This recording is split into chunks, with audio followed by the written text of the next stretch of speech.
আসসালামু আলাইকুম। কবরস্থানের বাহিরে লেখা ছিল, শেষ মঞ্জিল তো তোমার এটাই। আসতে না আসতেই তো জীবনটা কেটে গেল। কি পেলে তুমি এই দুনিয়া থেকে? কিছুই না। দেখতে দেখতে সবাই তোমাকে ছেড়ে চলে গেল। কবরের ডাক। তুমি কি কখনো আমায় মনে করেছিলে? তাহলে শোনো, আমার মধ্যে গহীন অন্ধকার, নামাজের আলো সাথে নিয়ে এসো। আমার মধ্যে অস্বস্তি বিদ্যমান, তাই কোরআন তেলাওয়াত সাথে নিয়ে এসো। আমার মধ্যে আছে বিষাক্ত পোকামাকড়, সাপ বিচ্ছু, তাই সাথে করে রাসূল সাল্লাল্লাহু ও আহলে বাইতের প্রেম নিয়ে এসো। আমার মধ্যে আছে আগুন, তাই খোদাভীতির শীতল পানি নিয়ে এসো। মেসেজটি নিজের মোবাইলে সংরক্ষিত কন্টাক্টে সব মুসলিম ভাই বোনদের সেন্ড করুন। কে জানে, হয়তো কেউ আমল করাতে আপনারও গুনাহ মাফ হয়ে যেতে পারে। ঈমানের পর যার নামাজ উত্তম তার জীবন উত্তম, যার জীবন উত্তম তার মৃত্যু উত্তম, যার মৃত্যু উত্তম তার কবর উত্তম, যার কবর উত্তম তার আখিরাত উত্তম, যার আখিরাত উত্তম তার জন্য জান্নাত নিশ্চিত। সো ডোন্ট মিস নামাজ। সোয়াবের জন্য হলেও অন্ততপক্ষে একজন বন্ধুকে তো অবশ্যই এই মেসেজটি সেন্ড করুন। আল্লাহ আমাদের উপর সন্তুষ্ট হন, আমিন। 5 জায়গায় হাসাহাসি করা সাধারণ গুনার চেয়ে 25 গুণ অন্যায়। 1. কবরস্থানে। 2. জানাজার পিছনে। 3. কোনো মজলিসে। 4. কোরআন তেলাওয়াতের সময়। 5. মসজিদে। শুধু একবার কাউকে পাঠান, অনেক মানুষ এসব গুনাহ করা থেকে বেঁচে যাবে। একা আছেন, আল্লাহকে স্মরণ করুন। কষ্টে আছেন, মোহাম্মদ ও আলে মুহাম্মদের উপর দরুদ পড়ুন। মন খারাপ থাকলে ইয়া হাইয়্যু ইয়া কাইয়্যুমও পড়ুন।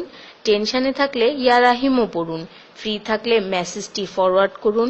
হে আল্লাহ, আমার উপর এবং তোমার নবীর উম্মতের সকল সদস্যদের উপর তোমার রহমত বর্ষণ করো, আমিন। তথ্য: আপনি কি জানেন পবিত্র কোরআন শুনলে ক্যান্সার হয় না? আর যদি ক্যান্সার সেল শরীরে থেকেও থাকে তাহলে তাও মারা যায়। দীর্ঘ সময় ধরে আল্লাহকে সেজদা দিলে জ্ঞান ও বুদ্ধিশক্তি বাড়ে। মাথা ব্যথার সমস্যা হয় না। চুল পড়া দূর হয়ে যায়।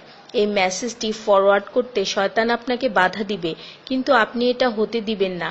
আর সব কন্ট্রাক্ট নাম্বারে সেন্ড করে দিন।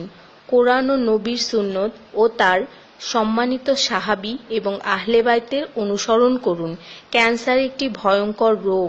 অনেক মানুষ আছে যারা নিজেরাই এটাকে দাওয়াত দিয়ে নিয়ে আসে। ছোট অথচ সাধারণ কিছু পদক্ষেপ গ্রহণ করলেই এই রোগ থেকে বাঁচা যায়।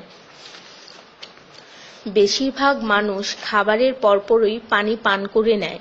খাবারের পর পানি পান করলে রক্তে বিদ্যমান ক্যান্সারের জীবাণু থেকে তৈরি হওয়া ক্যান্সার সেলগুলোকে অক্সিজেন সরবরাহ করে।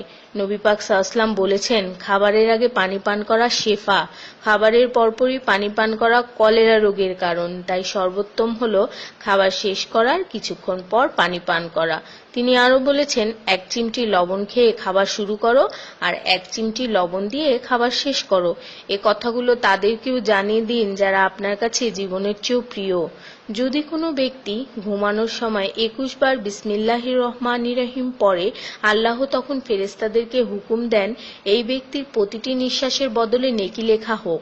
আপনার মোবাইলে যত নাম্বার সেভ করা আছে তাদের সবাইকে এটা ফরওয়ার্ড করুন, আর তখন দেখবেন কত মানুষ আপনার কারণে বিসমিল্লাহ পড়ছে। শেফা আর শেফা। রোজ একটা করে আপেল, নো ডক্টর। রোজ 4টা বাদাম, নো ক্যান্সার। রোজ একটা লেবু, নো ফ্যাট। রোজ 1 glass milk, no bones problem. রোজ 12 গ্লাস পানি, নো স্কিন প্রবলেম। রোজ 4টা খেজুর, নো উইকনেস। রোজ 5 ওয়াক্ত নামাজ, নো টেনশন। রোজ কোরআন অর্থসহ তেলাওয়াত, happy and happy. So don't stop forward please.